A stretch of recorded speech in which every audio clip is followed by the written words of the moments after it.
Hello साथीहरू, आज चाहिँ यस भिडियोमा यो दुबईको इन्सुरेन्सको पैसा कसरी तिर्ने भनेर यसबारेमा भिडियो बनाउँदैछु। साथीहरू, धेरै दिनपछि म आएको छु फेरि।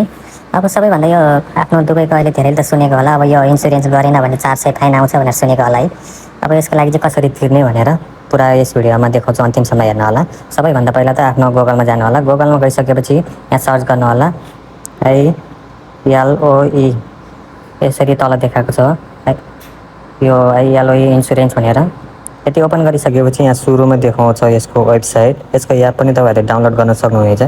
अब एन्ड्रोइड चलाउनुहुन्छ भने प्ले स्टोर अनि आइफोन चलाउनुहुन्छ भने एप स्टोरमा उपलब्ध छ यसको एप पनि। मैले चाहिँ सिधै यहाँ वेबसाइटबाट गरेको छु। यो ILOE दुबई इन्सुरेन्स सर्च गरिसकेपछि यहाँ एउटा वेबसाइट देखाउँछ। यो वेबसाइटलाई क्लिक गरिदिनु होला, ओपन गर्नु होला यसलाई। यति गरिसकेपछि चाहिँ यहाँ सब्सक्राइब हियर भनेर देखाउँछ। अब यसलाई सब्सक्राइब हियर गरिदिनु होला। यति गरिसकेपछि यहाँ आफ्नो देखाउँछ कुन चाहिँ कम्पनी हो, प्राइभेट, गभर्मेन्ट, नन रजिस्टर, मोर भनेर पुरै अप्सन देखाउँछ। म चाहिँ यहाँ आफ्नो प्राइभेट कम्पनी हो, त्यसैले प्राइभेट कम्पनीको गरेर देखाउँछ। म यसलाई सिलेक्ट गरिदिनु होला। यति गरिसकेपछि यहाँ विथ OTP बटन गर्न सक्नुहुनेछ, रजिस्टर युजरबाट पनि गर्न सक्नुहुन्छ। यहाँ चाहिँ सबैभन्दा पहिला चाहिँ आफ्नो एमआरएस आइडी र मोबाइल नम्बर हानेर रिक्वेस्ट कोड गर्नुपर्ने हुन्छ। यहाँ म मेरो एमआरएस आइडी हान्छु। यति गरिसकेपछि यहाँ आफ्नो मोबाइल नम्बर हान्नु होला। यति गरिसके मैले यहाँ आफ्नो मोबाइल नम्बर हाने, यसलाई अब रिक्वेस्ट कोड गर्छु। यति रिक्वेस्ट कोड गरिसकेपछि यहाँ आफ्नो मोबाइलको नम्बरमा कोड नम्बर आउँछ। मेरोमा कोड आइसकेको छ, म यो कोडलाई लगइन गर्छु। यति गरिसकेपछि यहाँ सबमिट भइसकेको छ। यसरी आफ्नो देखाएको हुन्छ कसरी आफ्नो इन्सुरेन्स पे गर्ने भनेर। मैले चाहिँ यहाँ पहिला 1 महिनाको मात्रै पे गरेको थिएँ, त्यही भएर अहिले सेकेन्ड महिनाको पे गरेर देखाउँदैछु मैले। अब यो सेकेन्ड महिनाको पे गर्नको लागि चाहिँ अब एक महिना तिर्छु भने अब यो सुरुको महिना चाहिँ 8 दिराम पर्छ, अनि सेकेन्ड महिना चाहिँ अनि 5 दिराम काट्छ।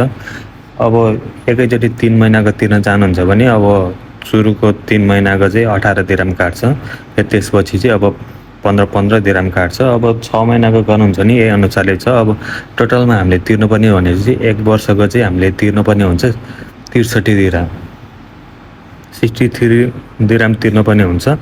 अब त्यो 60 दिराम चाहिँ अब 1 वर्षको 5 दिराम लाग्छ भने चाहिँ अब 3 दिराम चाहिँ ट्याक्स भ्याट लाग्छ।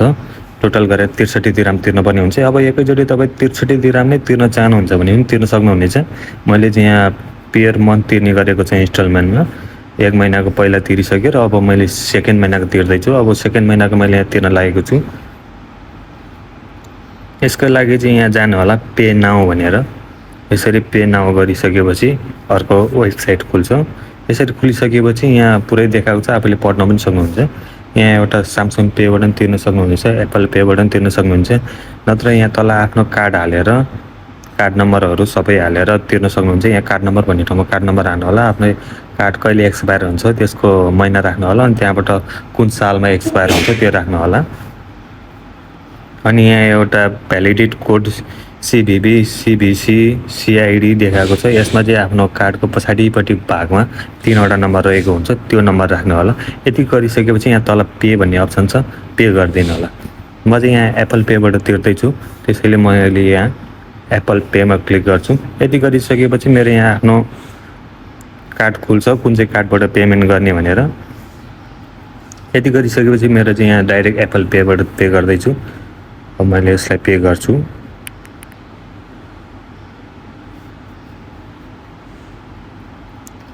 मेरो डन भइसकेको छ। यसरी एप्पल पेबाट तिरिसकेपछि यहाँ पेमेन्ट सक्सेसफुल भनेर यसरी देखाउँछ। आफूले डाउनलोड गर्न चाहन्छ भने डाउनलोड पनि गर्न सक्नुहुन्छ, यदि चाहनुहुँदैन भने त्यसलाई अब त्यतिकै छोडिदिँदा पनि हुन्छ। यसरी पेमेन्ट सक्सेसफुल भनेर देखाएको छ। मेरो चाहिँ यो सेकेन्ड महिनाको पेमेन्ट गरेको मैले। साथीहरू, तपाईँहरू पनि यसरी आफ्नो दुबई इन्सुरेन्सको बारेमा आफूले यसरी पेमेन्ट गर्न सक्नुहुनेछ। यदि यो गरेन भने चाहिँ अहिले दुबईमा चाहिँ 300 दिराम फाइन आउँछ भन्ने हल्ला छ, तर कतिपयको आयो कि आएन त्यही भनेर हल्ला चलिरहेको छ। अब यो अब गर्दा राम्रो हो, यो गर्दा कसरी हुन्छ भनेर